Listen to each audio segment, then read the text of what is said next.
Welcome to IE News and to our viewers on itvtt.com. I am Micah Dumé. Thanks for joining us. In the headlines, Prime Minister condemns abuse during Emancipation Day celebrations. Public Utilities Minister accuses PNM of fueling racial division. Former Prime Minister Keith Rowley warns of threat to national unity amid Emancipation Day dispute. In our top story, Prime Minister Kamla Persad-Bussesa has condemned what she described as the abuse directed at Minister of Culture and Community Development Michelle Benjamin and University of Trinidad and Tobago Chairman Selwyn Cudjoe during Emancipation Day activities.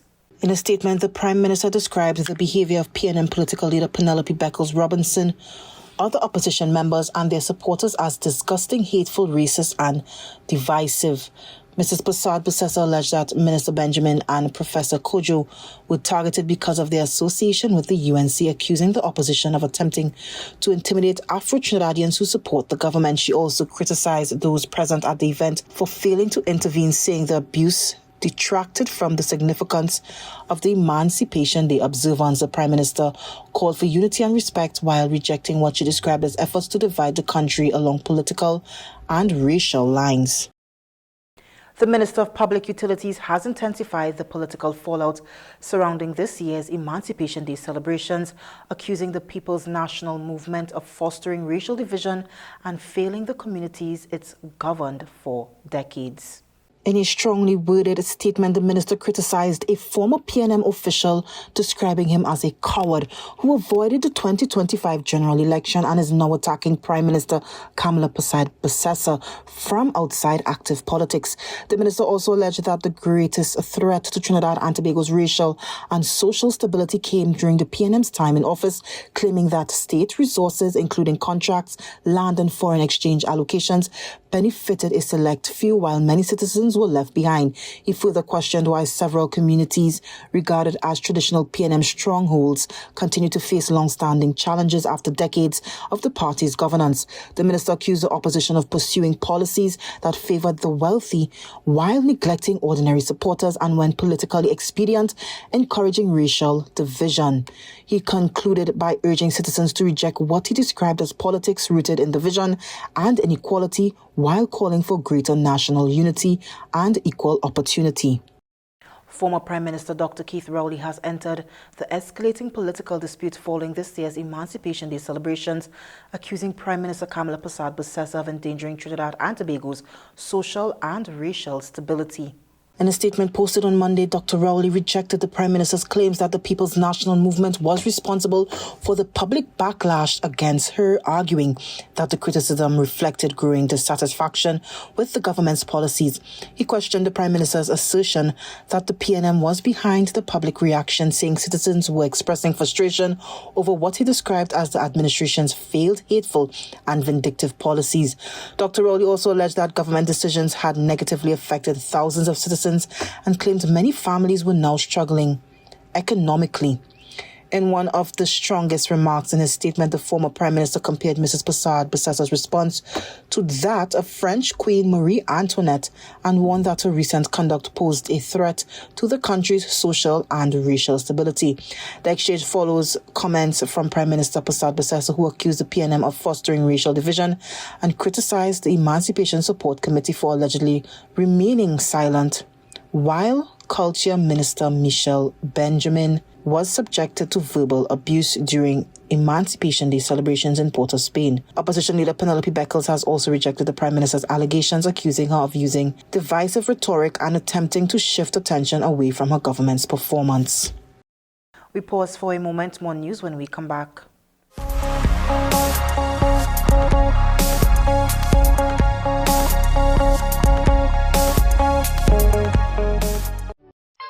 Perfection doesn't happen by chance. Like an artist, the cook selects the main ingredient, one that is worthy of a proud cultural tradition. Trusted to enhance your creations with its richness and versatility. To create a cooking masterpiece, the secret is simple.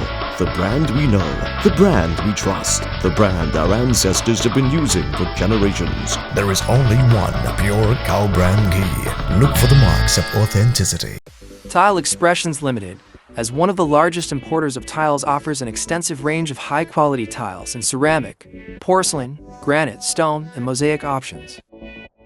Additionally, we offer a variety of tile accessories and bathroom sets to complement any decor style. We are committed to providing exceptional customer service and swift delivery of all products. From indoor and outdoor tiles to bathroom sets and tile accessories, we have curated a range that caters to both traditional and modern taste.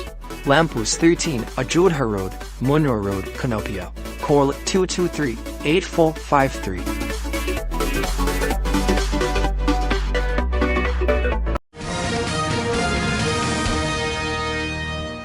Welcome back. Trinidad and Tobago has strengthened its anti-money laundering and counter-terrorism financing framework following the proclamation of another key provision of the country's FATF compliance legislation. Under Legal Notice number 596 of 2026, President Christine Carla Kangaloo proclaimed July 31st as the date on which another section of the 2024 FATF Compliance Act comes into force.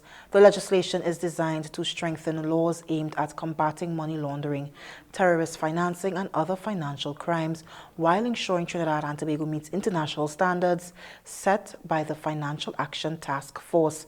The reforms also enhance regulatory oversight, improve information sharing among authorities, and strengthen the country's ability to investigate and prosecute financial crimes. The government says continued implementation of the FATF reforms is essential to protecting Trinidad and Tobago's financial reputation, supporting international trade, and maintaining confidence in the country's financial system. A police officer was killed in a devastating road traffic collision along Saparia Old Road on Sunday evening. The victim has been identified as Police Constable Sean Gaskill, who was last assigned to the Saparia Police Station.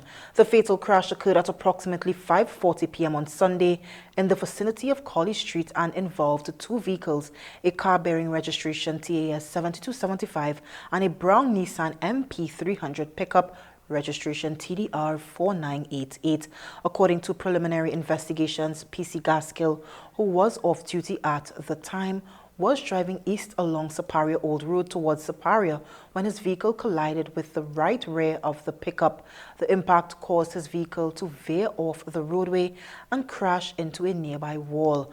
Emergency health services personnel responded to the scene, but despite their efforts, the officer was pronounced dead. Investigators from the Highway Patrol and Road Policing Unit, led by Inspector Gosine, processed the scene and have launched an investigation to determine the circumstances that led to the fatal collision. The Trinidad and Tobago Police Service is expected to honor PC Gaskill's service as colleagues and loved ones mourn his untimely passing. Minister of Land and Legal Affairs Saddam Hussein has rejected attempts to compare slavery and indentureship, saying both systems caused immense suffering and should not be treated as competing historical experiences. Responding to comments made by former Education Minister Nyan Gatsby-Dolly, Hossain said the issue was not a competition. He stated that the ancestors of all Trinidad and Tobago's communities endured hardship under colonial rule and warned that attempts to rank one's group's suffering above another only serve to deepen division. The minister's remarks come as senior government officials continue to accuse the opposition People's National Movement of encouraging racial division following incidents during this year's Emancipation Day observances. Hossain criticized the PNM for what he described as its silence on racist remarks directed at the East Indian community and questioned whether opposition leader Penelope Beckles and other senior party officials supported comments allegedly made by party members. He also accused the opposition of failing to condemn remarks made by one of its members of parliament. Meanwhile, Energy Minister and Oropush East MP Dr. Rudal Monilal also condemned what he described as the disgraceful and cruel treatment of Culture Minister Michelle Benjamin and Professor Selwyn Kojo during Emancipation Day celebrations. Monilal said Emancipation Day should be a time to honor the abolition of slavery, celebrate unity and promote national harmony, rather than become a platform for hatred and racial division. He expressed solidarity with both Benjamin and Kojo and called for greater unity, respect and decency in the country's public discourse. Finance Minister Devendranath Thakur is seeking to reassure motorists and vehicle dealers that the importation of mild hybrid vehicles will not attract any additional costs under existing arrangements, dismissing claims that government has imposed new taxes on vehicle imports. International factors which would have required us as signatories to the agencies, would have required us to abide by the recommendations of the international group. At this point, the persons who are importing the very same vehicles that were imported before face no change in the cost to them. So if you have vehicles on the sea, if you have imported vehicles, if you have vehicles at the port, etc., you have no cost, no new costs attached to that. I just want to highlight one thing. There's a misconception somewhere in the media or in social media, wherever it came from, that there was an increase in some tax. I mean, I know they like to call me tax, but there was a perception that there was an increase in some tax on vehicles. That is not true. And I think that the release has cleared that up. You're watching IE News. We'll return after these messages.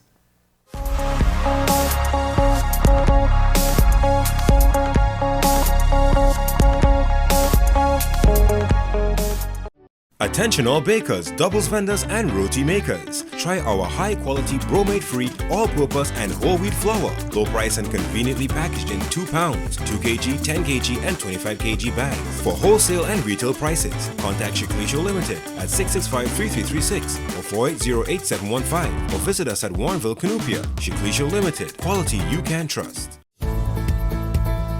Are you renewing your motor, homeowner or business insurances shortly? Then call Kalyani Limited, agency for Tatil, for a competitive quote.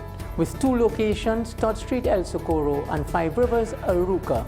Please call us at 221-5051 or 227-5051. Kalyani Limited, agency for Tatil, building relationships exceeding expectations.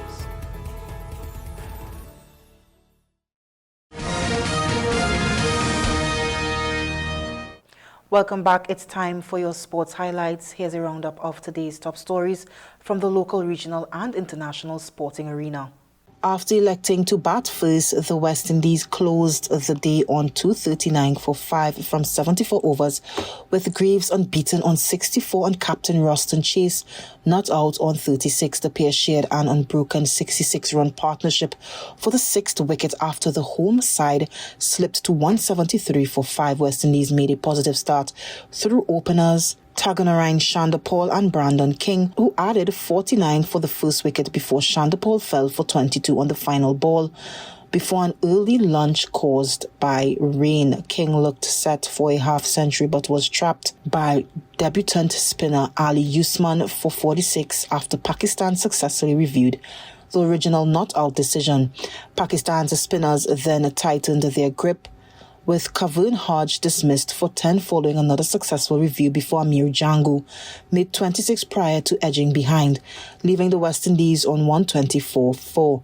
Greaves and Shai Hope steadied the innings with a 53-run partnership before Hope was bowled for 29. Greaves, who survived a dropped catch on 22, went on to register his second Test half-century and remained unbeaten at stumps after facing 125 deliveries and striking 8 boundaries. Chase provided solid support at the other end with an unbeaten 36 as the West Indies ended the day in a competitive position heading into day 2. Let's now take a look at some international news.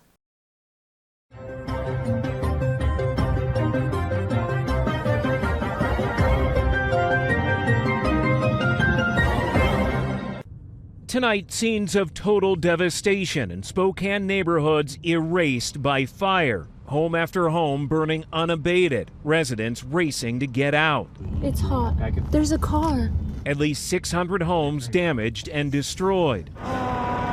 3 large fires are burning around Spokane. Tonight, a federal management team from California taking over command, running the response like one large fire.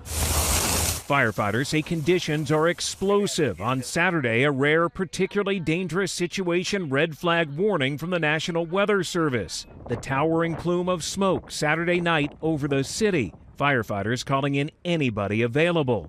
Thousands of residents, many without electricity, ordered to evacuate. When you have conditions like yesterday, it's not going to stop. It's not going to slow anything down. You just got to go.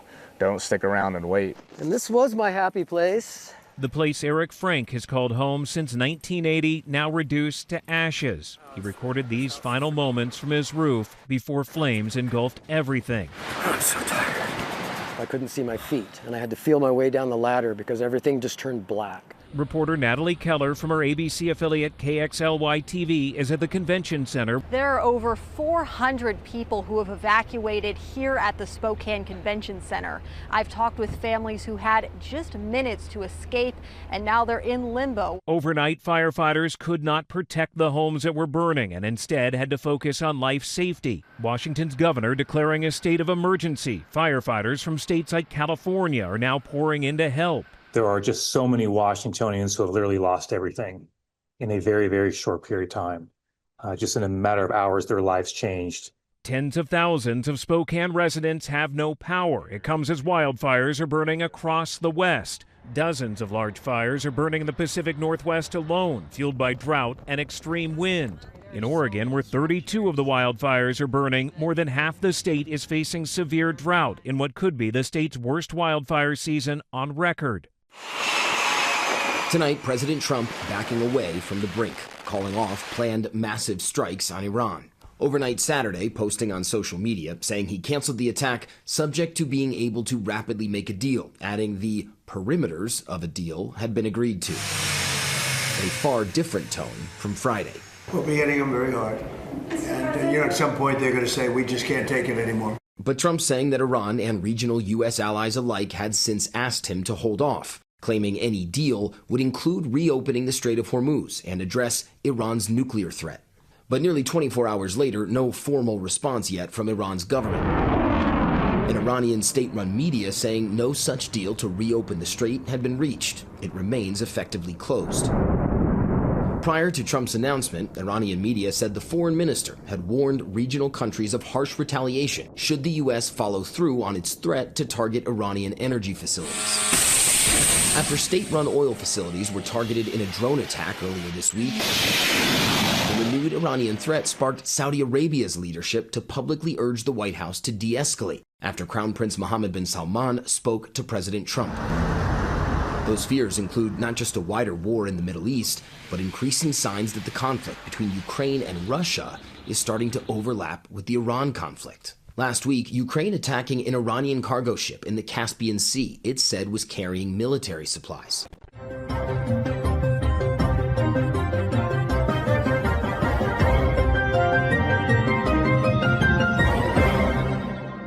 When we return, your weather update and more, stay tuned.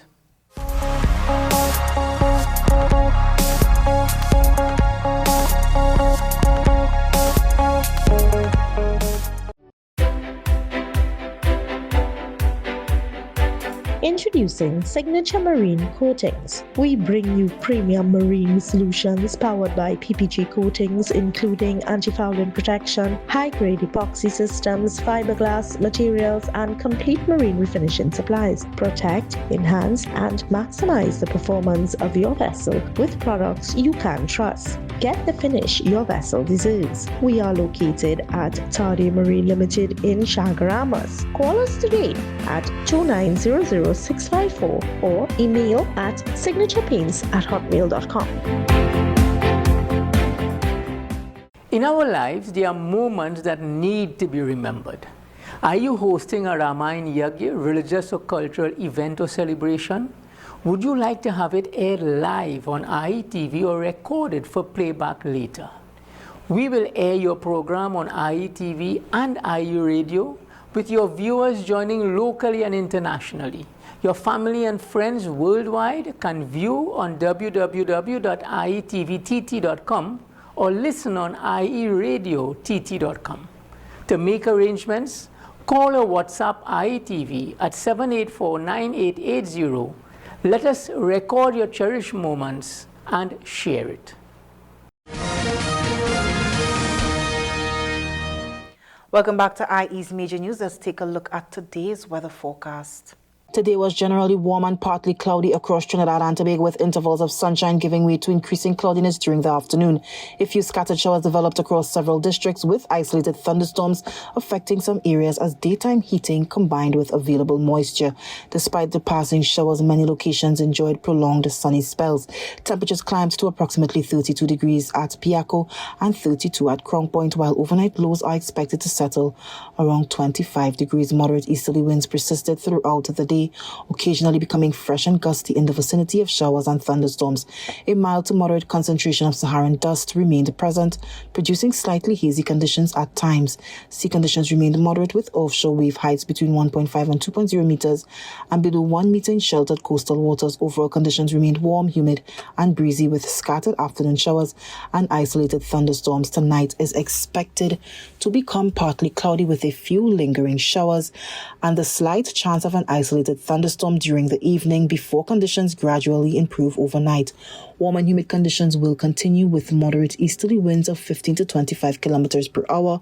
Marine conditions are expected to remain moderate, with offshore seas between 1.5 and 2.0 meters and below 1 meter in sheltered areas. A mild to moderate concentration of Saharan dust is expected to persist overnight, resulting in slightly reduced visibility in some locations. Small craft operators and seabathers should continue to exercise caution in offshore waters where seas may become occasionally choppy. Tuesday is expected to begin with partly cloudy skies and the chance of a brief morning thunderstorm in isolated areas. As the day progresses, conditions will become partly sunny, with only a few scattered showers expected during the afternoon. Temperatures are forecast to reach approximately 32 degrees in Trinidad, with warm and humid conditions persisting throughout the day. Moderate easterly winds will continue, becoming fresh and occasionally gusty near heavier showers. Sea conditions are expected to remain moderate, with offshore wave heights between 1.5 and 2.0 meters and below 1 meter in sheltered coastal waters. Overall, Tuesday is expected to be warm and breezy, with a mix of sunshine and cloudiness interrupted by a few passing showers and a slight chance of an isolated morning thunderstorm. Let's take a look at some crime news.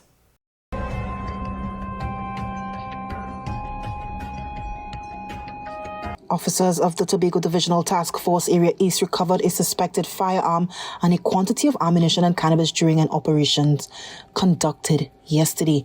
The operation was carried out between 10 a.m. and 11 a.m. on Sunday, 2nd August at Bay Road, Bell Garden, based on intelligence received regarding an illegal firearm and ammunition concealed at an abandoned building in the area. During the exercise, officers proceeded to a white abandoned building situated above the playing field. A search of the premises resulted in the discovery of a black wooden and metal object resembling a firearm bearing the markings Mansfield, which was wrapped in a grey jersey. Further examination of the firearm revealed one round of 9mm ammunition lodged in the chamber. The ammunition was inspected and bore the markings 9mm Luger IMI. The firearm and ammunition was seized and are being further examined. Additionally, at approximately 8:30 a.m. on Sunday, while conducting mobile patrols along Windward Road, Argyle, and acting on intelligence, PC Mackenzie conducted a search of the shoreline area behind sea grape trees and discovered 4 packets containing cannabis, which, when weighed together, amounted to 109.71 grams. A silver scale was also found in close proximity to the packages. Investigations are ongoing. The Trinidad and Tobago Police Service advises that following internal checks at the Mayaro Police Station on Wednesday, 29th July, a TTPS firearm and ammunition was discovered missing. An internal investigation was immediately launched, which led to the recovery of the missing firearm, magazine, and ammunition. The scene was processed, and the suspect, who is a 23-year-old male police officer of Seaview Lane, Mayaro, with 9 months service, was detained. Following consultation with Assistant Director of Public Prosecutions, Ms. Andrew Bowler, a charge of misbehavior in public office was recommended and subsequently laid by AG Sergeant Denoon. The officer is scheduled to appear in court on August 3rd. Commissioner of Police Alistair Guevara stated the TTPS maintains an uncompromising position on integrity and accountability. Any breach of trust, especially involving the handling of police firearms, will be met with zero tolerance. We will continue to act decisively to protect the public's confidence in the service.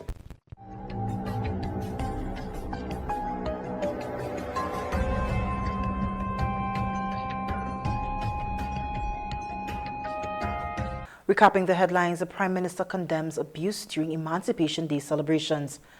Public Utilities Minister accuses PNM of fueling racial division. Former Prime Minister Keith Rowley warns of threat to national unity amid Emancipation Day dispute. Well, this is where we leave you for now. On behalf of the entire news team, I am Micah Dume.